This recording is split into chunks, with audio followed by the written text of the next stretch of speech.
Pero mejor que sea el doctor Burgos, gastroenterólogo, que nos acompaña hoy para hablar del tema de todo lo que uno le echa al estómago. Doctor, también hablando de esto un poquito, pero en realidad, ¿qué pasa en nuestro estómago? ¿Qué es que el carburador industrial falla? Bienvenido, doctor.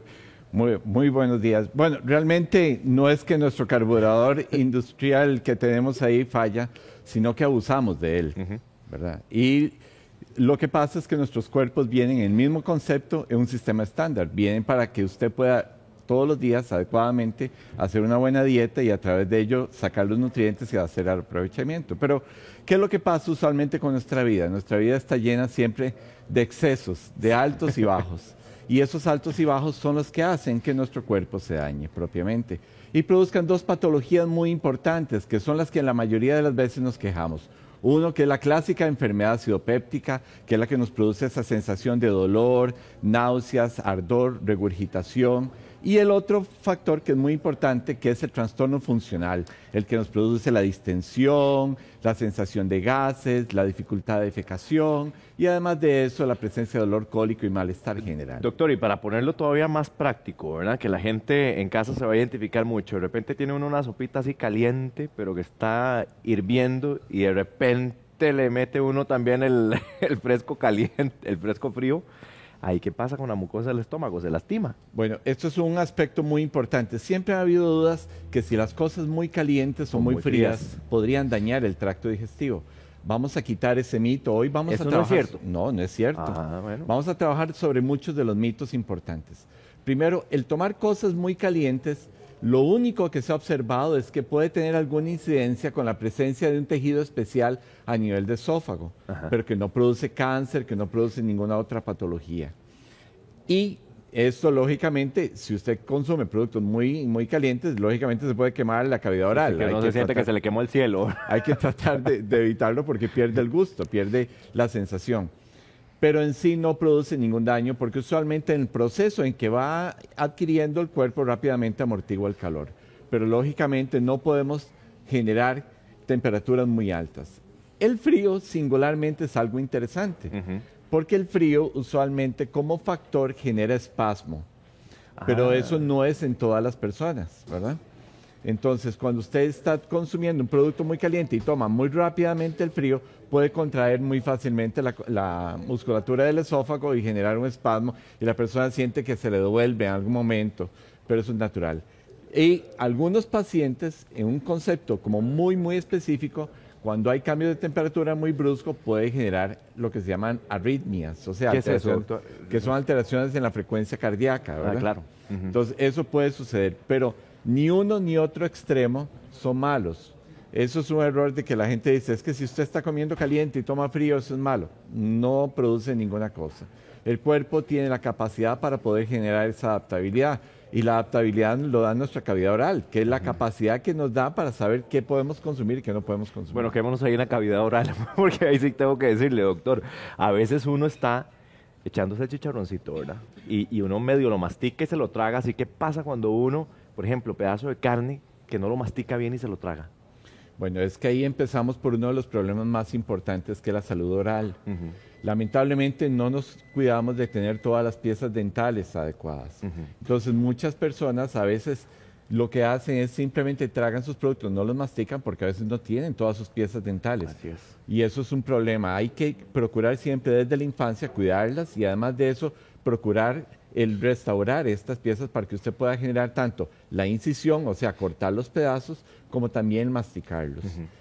La masticación fue un factor muy importante porque lo que hace es degradar rápidamente los productos para que puedan ser pasados a través del esófago.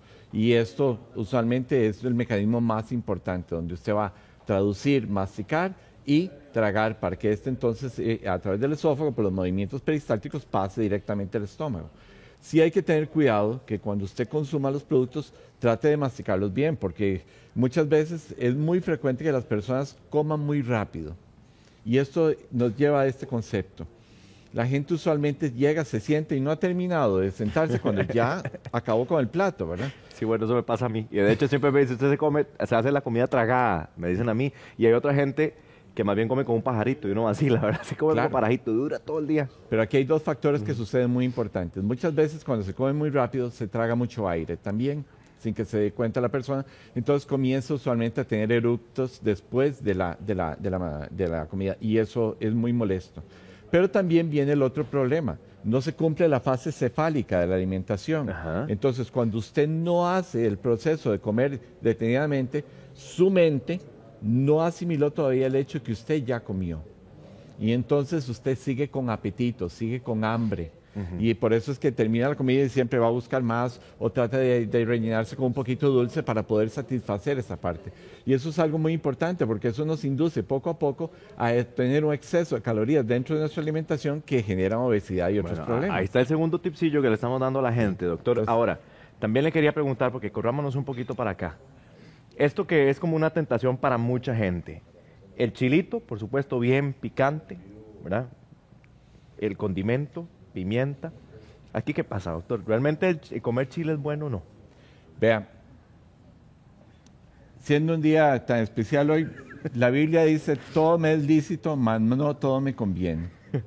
¿Qué significa esto? En la vida usted puede consumir muchos de estos productos, pero usted no puede abusar. Okay. ¿Verdad? Entonces es muy importante. Yo siempre le digo a la gente, la vida es una oscilación entre lo bueno y lo malo. No hay que hacer oscilaciones muy altas hacia lo muy bueno, hacia lo muy malo, porque eso no es adecuado. El cuerpo es una variable biológica y requiere estabilidad. Claro. Entonces, bueno, malo, bueno, malo. Entonces, si usted utiliza una pequeña cantidad de condimentos en su alimentación, muy probablemente no le va a afectar nada. O sea, si usted utiliza limón en su ensalada, el ácido cítrico que usted le está poniendo no le va a hacer daño, o si se toma una limonada. Pero si usted se toma 5 limonadas al día, no le va a ser bueno. Igual sucede con los condimentos. Si usted en su comida habitual la condimenta en una forma suave, muy probablemente esto no le va a producir efecto. Pero si usted abusa de algunos condimentos, sí esto le va a generar problemas de tracto digestivo. Veamos algunos ejemplos importantes. El ajo o la cebolla. Cuando usted utiliza ajo y cebolla en exceso, se produce una distensión de la porción fúndica del estómago. Y en esa distensión de la porción fúndica, que aquí lo tenemos en esta gráfica, vamos a aprovechar acá. Vamos. En esta porción, al haber distensión, aumenta la capacidad que tiene el estómago de poder mantener alimentos. ¿Y qué sucede entonces? Que la persona come más. Pero además se produce un efecto muy importante. Esta valvulita, que es la que impide que las cosas suban de nuevo. Aquí está más, creo que más clarito, Aquí ¿no? ya nos estorba el hígado para verlo. Bueno, no importa. Pero esa valvulita que está ahí pierde entonces tono, se relaja. Y entonces, ¿qué es lo que sucede? Favorece el reflujo. O sea, eso es como que el estómago, uno siente como que está con hambre todo el tiempo, doctor, que come y come y nada lo satisface. El problema más importante es que no siente primero que hay mucha llenura. Pero además de esto, el problema más importante es que hay reflujo. Y ese reflujo se traduce con lesión en el esófago, con la sensación de ardor en el pecho, con la presencia de eructos, con la presencia de vómitos inclusive. Y lógicamente malestar general. Y esto lo produce la cebolla y el ajo en el exceso. Lo producen los condimentos en exceso. También lo produce el café en exceso, el té, los refrescos gaseosos. No, ya sé, con el café estoy frito yo. Doctor, pero hablemos del limón, usted lo mencionaba ahora, pero si me pasa, tengo todo ese desorden ahí en el estómago y le echo limón, peor la cosa. Vean, el limón es ácido cítrico y tiene algunas otras cosas más, un poquito fructoso y una serie de cosas más. El limón como tal no le hace daño a usted si usted consume una pequeña cantidad. Claro. Porque ese no es el mismo ácido del estómago, que es el ácido clorhídrico. Ese ácido usualmente es muy aprovechable por el cuerpo y fácilmente lo pasa a energía. Lo que sucede es que si usted le echa un poquito de limón a su ensalada, eso es más que suficiente. El problema es que tenemos usuarios que cogen el limón, lo parten a la mitad y se lo comen. Sí, como si fuera una frutica. Exactamente. Y ese exceso usualmente es el que lesiona, porque también el ácido como tal es mucolítico. Lo que hace es destruir el moco que está sobre la superficie del estómago y le expone más fácilmente a los otros elementos que están en el estómago, a la mucosa y la lesión. ¿Verdad? Doctor, cigarros y licor. Ok. Aquí hay un aspecto muy importante y que debemos entender. Yo siempre insisto con el fumado. El fumado es el error de nuestra sociedad. Y en este momento, para el hombre es una tontera y para la mujer es una estupidez. Les voy a explicar por qué. Porque el cigarro es uno de los factores más importantes en la generación de las enfermedades tumorales más importantes que azotan nuestra sociedad. Cáncer de pulmón, cáncer de mama, cáncer de esófago, ¿verdad? Cáncer de colon. Entonces, el fumado como tal, a nivel del tracto digestivo es muy importante. Vean, solo el fumado produce 7 efectos negativos importantes. 1, disminuye la presión del esfínter esofágico inferior, favorece el reflujo. 2, aumenta la secreción de ácido del estómago y eso lesiona el estómago. 3, disminuye la secreción de bicarbonato, el factor que el estómago utiliza para poder controlar el ácido. 4, disminuye el movimiento del estómago y hace entonces que la comida se mantenga más tiempo ahí. 5, produce además una disminución de la secreción de bicarbonato a nivel del duodeno y hace entonces que la cantidad de ácido que pasa sobre esa zona lesione.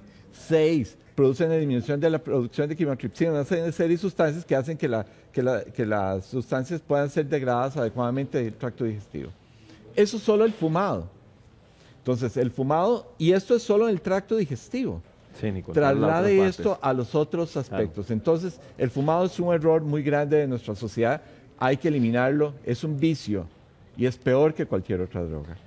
El alcohol, el problema del alcohol es cuando hay abuso del alcohol. Porque el alcohol como tal, en sus características, es un analgésico, ¿verdad? Es alcohol, es etanol, y que usualmente lo que hace es que favorece la acomodación gástrica. Por eso es que cuando alguien se toma un traguito, se toma una copa de vino, se toma una cerveza, le caben más las boquitas, ¿verdad? Eso es lo que pasa. Yo sabía que había una relación. Hay una relación directa. Lo que pasa es que cuando ocurre eso, entonces usted consume más alimentos. Y lamentablemente el alcohol está asociado a una serie de alimentos que son un poco más sabrosos, más llenos de grasa. Le encuentra uno más saborcito, ¿verdad, doctor? Bueno, es que es el momento donde usualmente se buscan los sabores más intensos.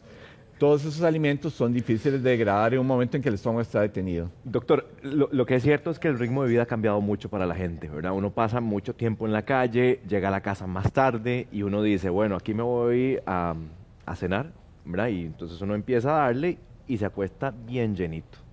¿Eso es bueno, eso es malo? ¿Qué pasa ahí? Bueno, yo creo que siempre hay que recordar que cuando uno va a comer fuera de su casa, yo siempre le digo a los pacientes, trate de mantenerse en la primera página, en la primera o la segunda página del menú, que es donde están los aperitivos y están las ensaladas, ¿verdad? En el sentido de que la gente trate de evitar las comidas que son más pesadas y lógicamente tratar de evitar en la noche las comidas que usualmente tengan carnes rojas, que es lo más habitual que la gente hace, porque son las más difíciles de degradar. Y esto lógicamente hace que el tiempo de digestión se prolongue de una forma sustancial y eso hace entonces que la persona inclusive no pueda descansar adecuadamente. Es una mala fórmula el poder consumir estos productos durante la noche, porque asegura entonces que la digestión va a ser mucho más lenta durante la madrugada y lógicamente va a hacer que la persona se levante más cansado, usualmente a veces con jaqueca, con migraña. Y además con esa sensación de que estoy muy lleno, doctor, que no puedo ni caminar bien. Y además todas estas cosas van alterando poco a poco la microbioma de nuestro intestino. Y entonces ya empezamos mal el día. Cuando comenzamos la primera carga de carbohidratos en la mañana, que es el desayuno habitual, este se fermenta fácilmente, entonces comienza a producirle distensión abdominal. Entonces hay que empezar siempre. Hay que recordar, hay un viejo adagio que dice que uno debería desayunar, ¿verdad? Como un rey, almorzar como un príncipe y cenar como un mendigo, ¿verdad? Sí, poquito. ¿En qué sentido?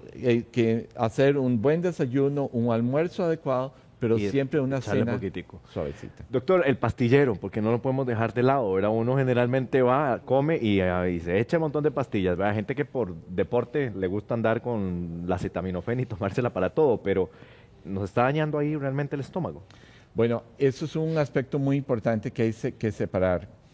La mayoría de los medicamentos, contrario a lo que la gente piensa, no dañan el tracto digestivo. Solo hay grupos como muy específicos que son problemáticos para el tracto digestivo. Los grupos más importantes son los antiinflamatorios no esteroideos.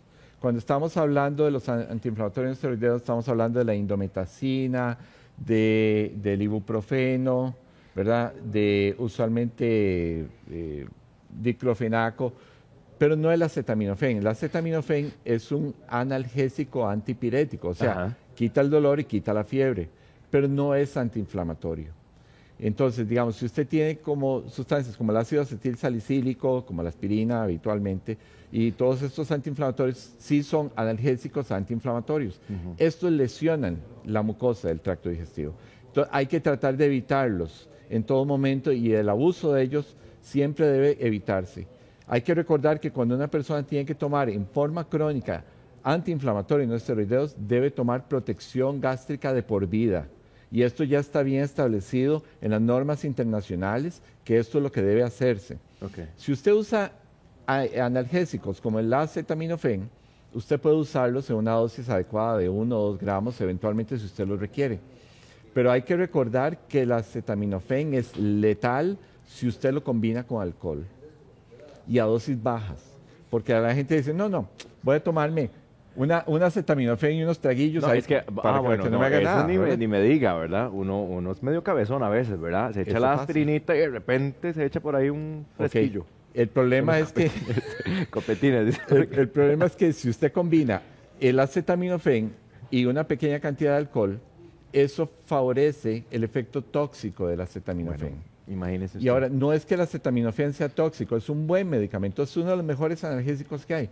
Pero si usted lo combina con alcohol, puede producir falla del hígado. Doctor, pero también hay gente que tiene que tomarse 10 pastillas al día, ¿verdad? Por alguna enfermedad. Pero ¿qué consejito le podemos dar a esa persona que está ingiriendo mucho medicamento para, justamente como usted decía, que ese pastillero no le dañe el estómago? Bueno, hay que recordar que los medicamentos, que las pastillas, no son para dañar el cuerpo, son para mejorar la calidad de vida. Si usted es hipertenso, si es diabético, si tiene una enfermedad reumatológica o tiene algún otro trastorno que requiere que usted tome sus medicamentos, tómelos con confianza. Lo que es muy importante es que los tome bien. ¿En qué sentido? En que los tome en un sentido programado. Si los medicamentos pueden ir con los alimentos, tómeselos con los alimentos.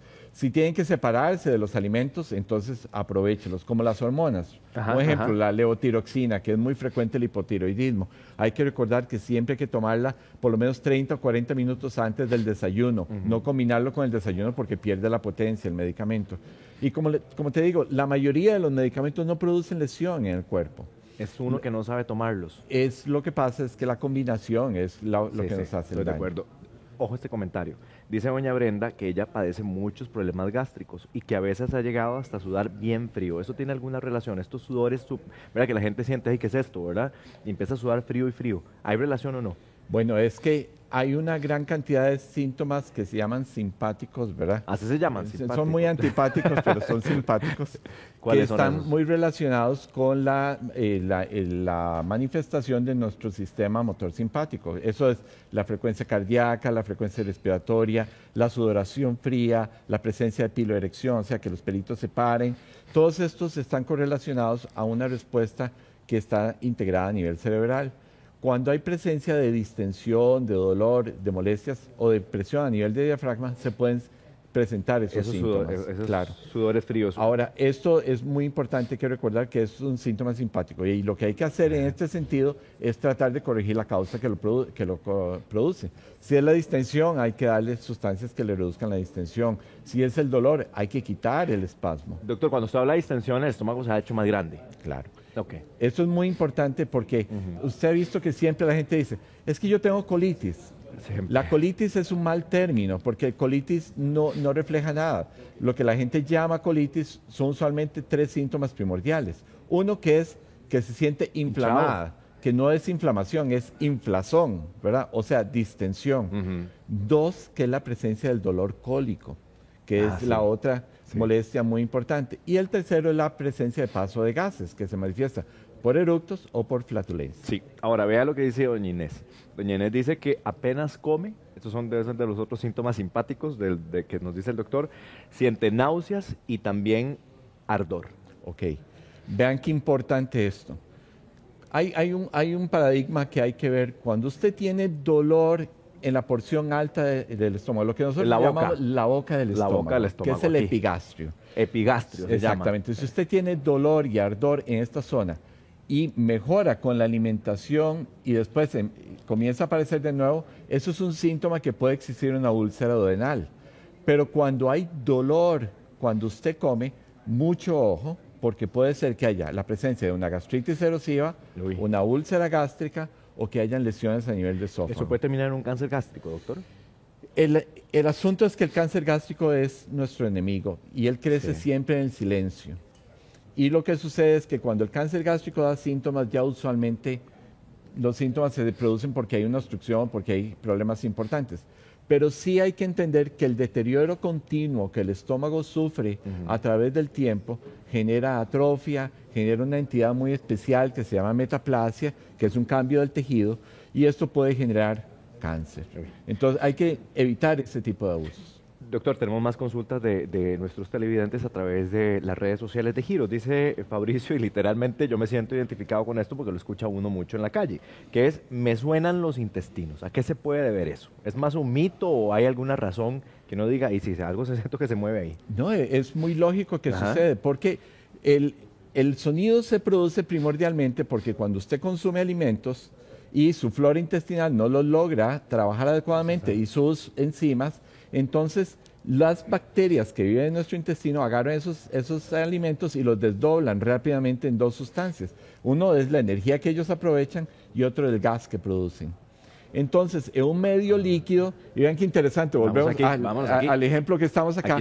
En un medio líquido que ustedes ven acá, lo que se hace es producir una gran cantidad de gas. Ese gas en ese medio líquido genera loculación, o sea, genera movimiento. Y eso hace que cuando se dan los movimientos peristálticos, se produzca el ruido. Porque es el mismo efecto de pasar a través de un tubo flexible un material espumoso, que es el ruido que usualmente se oye muy frecuentemente, que es la loculación, que es el sonido de la interfase de aire y gas en el intestino. Esto se puede solucionar, ¿verdad? No, adelante. No quiero interrumpir. Esto se puede solucionar, pero se soluciona, uno, regulando la cantidad de carbohidratos refinados que estamos consumiendo en este momento. Ok, bueno, ahí, porque quería amarrarlo con otro tema. Hay mucha gente que tiene este exceso de gas, eso es una realidad. Pero ¿qué hace la gente, digamos, que padece de eso, las flatulencias? Bueno, muy importante, esto hay que verlo en un aborde integral. Uno es el tipo de alimento. Tenemos que evitar las comidas que tengan excesos de carbohidratos, porque es el efecto fermentativo más importante. ¿Qué son los carbohidratos? Y el pancito. Pancito, galleta, quequitos, tostelitos, que vimos por ahí hace un ratito, ¿verdad? Todas esas cosas deliciosas que en abuso no debemos hacer, ¿verdad? Y además, lógicamente, todos aquellos elementos que pueden generar más fermentación, también algunos efectos de la soya, cualquier otro tipo de los granos. Pero muy importante restablecer la microbioma de nuestro intestino para que podamos mejorar esto. Y esto lo hacemos a través del consumo de adecuados productos lácteos que tengan una buena cantidad de probióticos, como el yogur, la leche agria, o utilizamos algunos de los sustitutos que eventualmente podemos conseguir en el mercado actualmente de probióticos para que esa flora intestinal pueda cambiar en un fenómeno que se llama notobiosis, donde usted mejora su flora intestinal y disminuye en toda la producción de gas. Y es muy importante esto porque también disminuye la inflamación y disminuye entonces la sensación de dolor y disminuye el movimiento intestinal. Doctor, le agradezco y le agradecemos porque la gente que está en casa obviamente muy interesado con este tema, una maquinita que hay que tener bien aceitada, el estómago. Yo creo que debemos recordar siempre lo que hemos hablado, ¿verdad? Y ahora hablábamos de la Biblia y es que la Biblia es muy sabia en eso. Todo a uno le es lícito, pero no todo le conviene. Bien. ¿Qué significa esto? En todas las cosas nosotros podemos tener derecho o podemos coger, pero no podemos abusar. Debemos tratar de mantener un balance para que nuestro cuerpo funcione. Somos integrales, debemos vernos así. Doctor, muchísimas gracias. Doctor Burgos nos acompañaba y nos daba estas recomendaciones. Vamos ahora con Vicente, que ya está preparadísimo también.